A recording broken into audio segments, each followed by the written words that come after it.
Saudara-saudari terkasih dalam Kristus, hari ini Selasa 19 Desember 2023 dalam pekan ketiga Advent tahun B. Bacaan dibawakan oleh Teresia Natalia, Mazmur dilantunkan oleh Nana Puspadewi, dan renungan ditulis oleh Nikolaus Cipto. Selamat menekuni Sabda Allah. Marilah mewujudkan kebaikan bersama untuk hidup dalam damai dan sejahtera.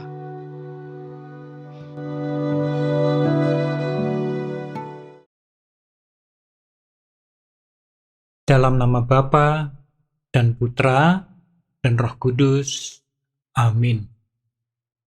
Allah Bapa yang Maha Kasih, Putramu Yesus Kristus telah menjadi sabdamu yang hidup, sabda yang menjadi pedoman keselamatan dan hidup kami. Terima kasih Bapa atas segala rahmat yang sudah Kau curahkan kepada kami, sehingga kami dapat mendengar dan melaksanakan sabdamu pada hari ini. Berkatilah kami, sehingga sabdamu dapat menjadi jiwa bagi pikiran dan perbuatan kami. Demi Kristus, Tuhan dan pengantara kami. Amin. Bacaan dari Kitab Hakim-Hakim, bab 13, ayat 2-7 dilanjutkan dengan ayat 24 sampai dengan 25a. Pada waktu itu, hiduplah seorang dari kota Zora, dari keturunan Dan, namanya Manoah. Istrinya mandul, tidak beranak. Sekali peristiwa, malaikat Tuhan menampakkan diri kepada perempuan itu dan berfirman kepadanya, "Memang engkau mandul, tidak beranak, tetapi engkau akan mengandung dan melahirkan seorang anak laki-laki. Oleh sebab itu, peliharalah dirimu. Jangan minum anggur atau minuman yang memabukkan, dan jangan makan sesuatu yang haram. Sebab engkau akan mengandung dan melahirkan seorang anak laki-laki. Kepalanya takkan kena pisau cukur, sebab sejak dari kandungan ibunya, anak itu akan menjadi nazir Allah, dan lewat dia akan mulailah penyelamatan orang Israel dari tangan orang Filistin." Kemudian perempuan itu datang kepada suaminya dan berkata, "Telah datang kepadaku seorang abdi Allah, yang rupanya seperti rupa malaikat Allah, amat menakutkan. Tidak kutanyakan dari mana datangnya, dan tidak juga diberitahukannya namanya kepadaku.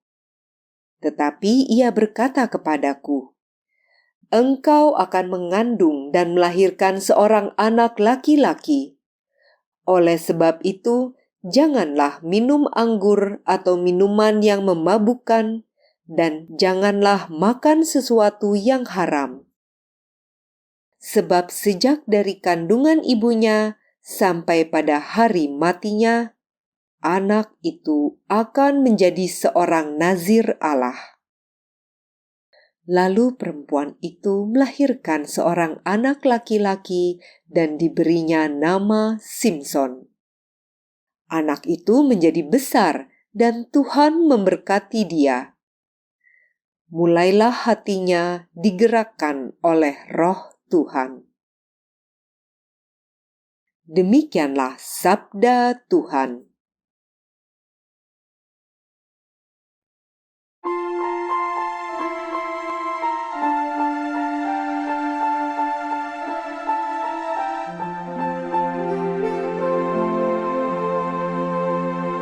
Mulutku penuh dengan puji-pujian untuk menghidupkan kemuliaan-Mu. Jadilah bagiku gunung batu tempat berteduh, kubu pertahanan untuk menyelamatkan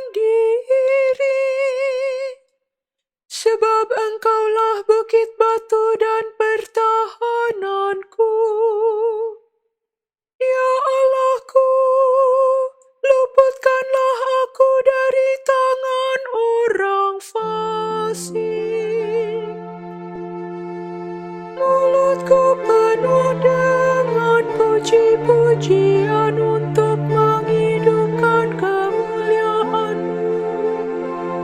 Sebab Engkaulah harapanku, ya Tuhan. Engkaulah kepercayaanku sejak masa muda, ya Allah. Kepadamulah aku bertopang mulai dari kandungan. Engkaulah yang telah mengeluarkan aku dari perut ibuku. Mulutku penuh dengan puji-pujian untuk menghidupkan kemuliaan-Mu. Aku datang dengan keperkasaan Tuhan Allah, hendak memasyurkan hanya keadilan-Mu saja. Ya Allah, Engkau telah mengajar aku sejak kecilku, dan sampai sekarang aku memberitakan perbuatan-Mu yang ajaib. Mulutku penuh dengan puji-pujian untuk menghidupkan kemuliaan-Mu.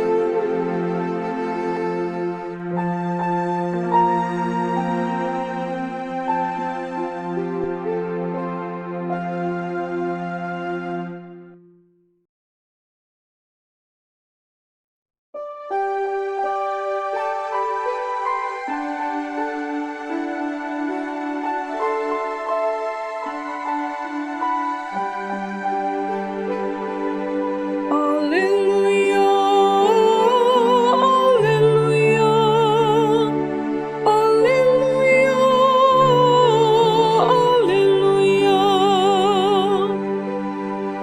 Oh Tuhan, tunas Isai yang menjulang di tengah bangsa-bangsa, bebaskanlah kami dan jangan berlambat.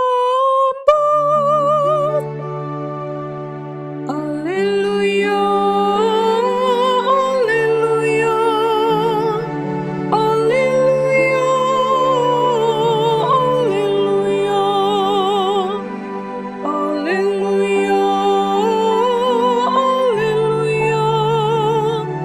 alleluia, alleluia.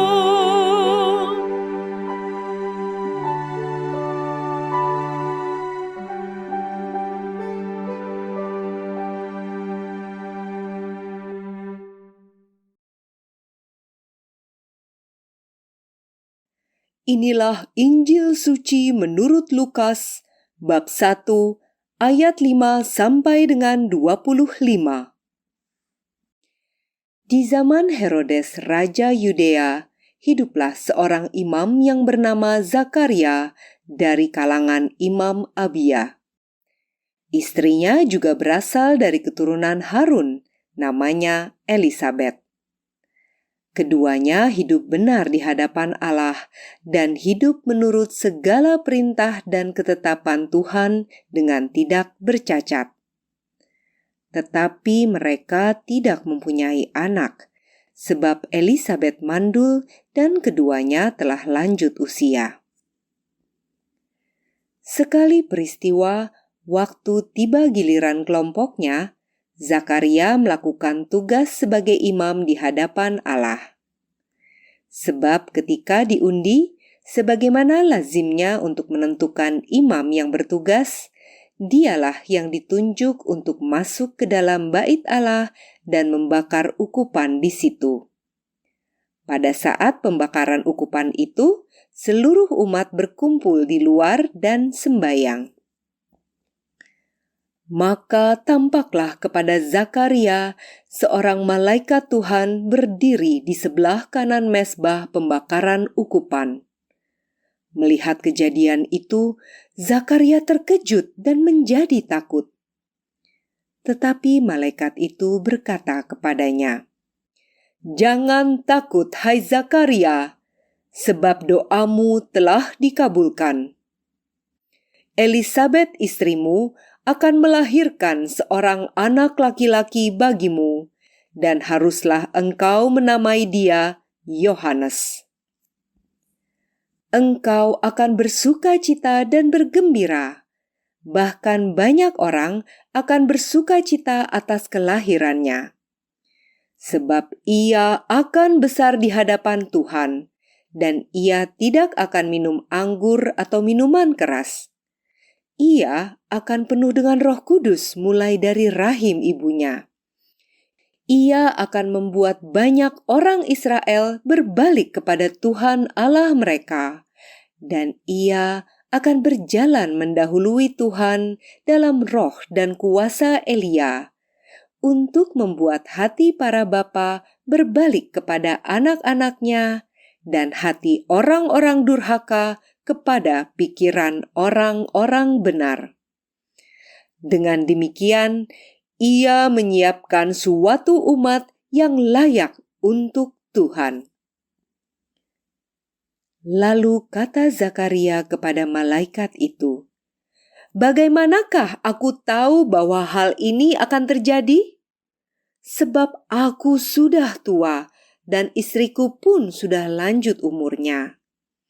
Jawab malaikat itu kepadanya, "Akulah Gabriel yang melayani Allah. Aku telah diutus untuk berbicara dengan engkau dan untuk menyampaikan kabar baik ini kepadamu.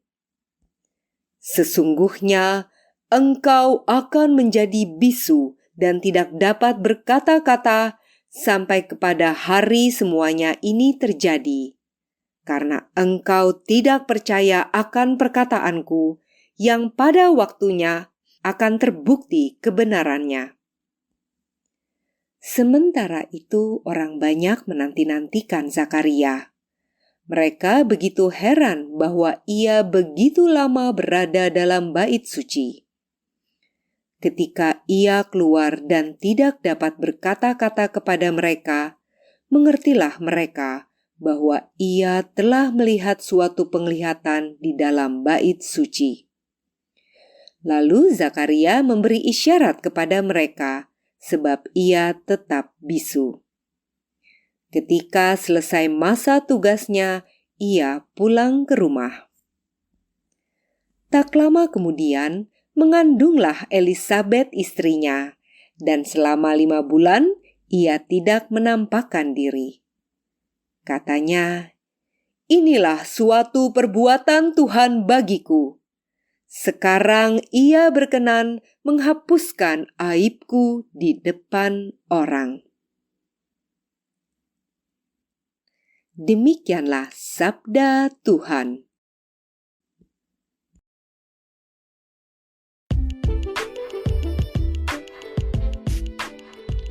Selalu ada harapan.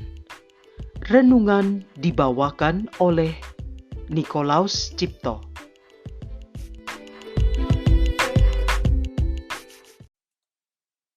Bapak, Ibu, dan saudara-saudari yang terkasih dalam Kristus. Dalam kisah hakim-hakim pada bacaan pertama, dikisahkan tentang seorang wanita yang tidak memiliki keturunan dari hubungannya dengan suaminya.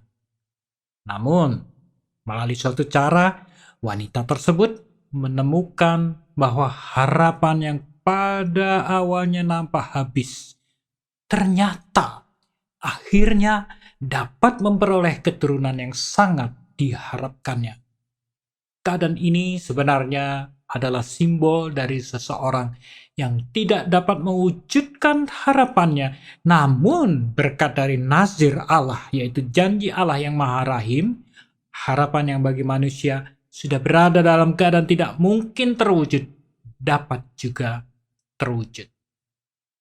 Dengan demikian, bacaan pertama sebenarnya tidak terbatas pada kisah seorang wanita yang tidak dapat memiliki keturunan, tetapi juga menggambarkan tentang siapapun dapat memperoleh harapan berkat janji Allah, dan ini bahkan tetap dapat terjadi walaupun terlihat tidak mungkin bagi seseorang. Namun, tentu saja harapan tersebut memiliki syarat-syarat yang harus dipenuhi, yaitu hidup suci dan kudus yang dalam kisah Hakim-Hakim dinyatakan dengan peliharalah dirimu, jangan minum anggur atau minuman yang memabukkan, dan jangan makan sesuatu yang haram. Dalam kehidupan modern saat ini, kata-kata tersebut juga dapat dimaknai terbebas dari nafsu duniawi. Ketika harapan yang nampak tidak mungkin terwujud, ternyata benar-benar terwujud. Apa yang dirasakan? Hal ini dijelaskan dalam kutipan Mazmur hari ini melalui penggambaran tentang seseorang yang hidupnya telah berada dalam keadaan aman dan terlindung dari segala hal yang tidak baik akibat hilangnya harapan. Disadari pula bahwa rasa aman tersebut sebenarnya datang dari perlindungan Allah. Dan untuk menjaga agar rasa aman tersebut dapat terus dinikmati, dinyatakan pula bahwa harapan agar terus terbebas dari orang yang jauh dari Tuhan dan orang yang berbuat jahat. Karena disadari bahwa semuanya datang dari Allah, terbukalah pandangannya bahwa semuanya didapatkan dari Tuhan Sang Pencipta kehidupan yang telah memberinya anugerah dengan penuh keperkasaan dan keadilan. Kehukuman yang besar terhadap anugerah dan kuasa Allah ini akhirnya mendorong orang tersebut untuk selalu ingin membagi berita dan pengetahuan tentang betapa luar biasanya Allah. Selanjutnya, jika bacaan pertama sangat mungkin berkisah tentang seorang wanita yang kesulitan mendapatkan keturunan, tetapi sebenarnya belum berada dalam keadaan yang tidak mungkin memiliki keturunan. Bacaan Injil justru berkisah tentang pasangan suami istri yang malahan tidak mungkin lagi memiliki keturunan karena faktor usia. Dan akhirnya juga bisa memiliki keturunan. Hal yang paling menarik dari perbedaan sekaligus hubungan kedua bacaan adalah terletak pada tingkat tidak mungkinnya mereka memiliki keturunan dan apa yang akan terjadi pada anak keturunannya. Pada bacaan pertama digambarkan bahwa keturunannya akan menjadi pembebas bangsa Israel dari bangsa Filistin. Sedangkan pada bacaan Injil, keturunannya akan membuat semua orang berbalik kepada Tuhan dengan cara mendahului Tuhan dalam roh. Sebuah pernyataan bahwa tujuan hidupnya adalah mempersiapkan jalan Tuhan bagi semua orang, yang ternyata maksudnya adalah mendahului kehadiran Yesus Kristus. Sedangkan persamaan yang menarik dari bacaan kitab Hakim-Hakim dan Injil Lukas adalah keduanya sama-sama melibatkan kehadiran malaikat sebagai pembawa kabar sukacita. Sebuah pertanda bahwa pada kedua peristiwa tersebut Allah terlibat di dalamnya. Bapak, Ibu, saudara-saudari yang terkasih dalam Kristus. Makna terbesar dari rangkaian bacaan hari ini adalah harapan. Bagi seorang manusia, ketika harapan terlihat dalam keadaan tidak mungkin atau tidak ada kepastian dapat terwujud, justru pada saat itulah sangat mungkin Allah hadir dan mengubah keadaan menjadi jauh lebih baik lagi. Bahkan, walaupun kita tenggelam dalam dosa, sehingga putus hubungan rahmat dengan Allah, Allah tetap akan hadir dan menyediakan jalan bagi kita melalui putranya Yesus Kristus untuk kembali bersatu dengan Allah, sehingga kita pun kembali memiliki harapan. Maka, tenggelam dalam kesedihan dan frustrasi atau tekanan berat sebenarnya selalu bisa diakhiri sepanjang kita tetap memiliki iman dan kepercayaan kepada Allah. Marilah kita selalu menjaga harapan di hati kita bahwa Allah selalu mengasihi kita melalui iman dan kepercayaan kita. Marilah berdoa. Allah Bapa yang Maha Kasih, sungguh besar dan luar biasa perhatian dan kasih-Mu kepada kami. Engkau selalu memberi kami harapan kepada kami dalam keadaan apapun.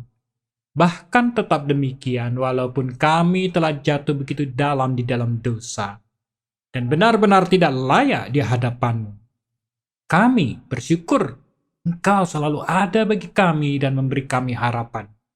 Namun, kami berdoa dan memohon kepadamu, berilah kami keteguhan, kepercayaan, dan kebijaksanaan yang cukup untuk memelihara iman, kepercayaan, harapan, dan kasih kepadamu. Amin. Dalam nama Bapa dan Putra dan Roh Kudus. Amin.